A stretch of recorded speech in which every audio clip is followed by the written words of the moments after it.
এই যে দেখতে পাচ্ছেন যে লাউয়ের পাতা, কি সুন্দর ফ্রেশ লাউয়ের পাতা। লাউয়ের পাতা ভর্তা এবং শাক দুইটাই খাওয়া যায়। গ্রাম অঞ্চলে এই লাউয়ের পাতা প্রচুর পরিমাণে পাওয়া যায় এবং গ্রামের মানুষগুলা সকালে গরম ভাতের সাথে লাউয়ের পাতা ভর্তা এবং শাক তাতে তাদের খুব পছন্দের একটা খাবার। তো এই শাকগুলা ঢাকায় যখন আসে তখন অনেকটা শুকনা শুকনা থাকে এবং কি শাকগুলা সিদ্ধ হয় না।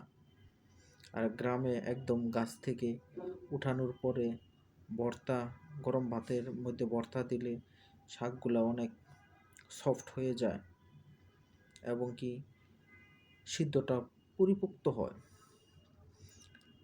তো এই যে দেখতে পাচ্ছেন যে কি সুন্দর ফ্রেশ তরতাজা শাক।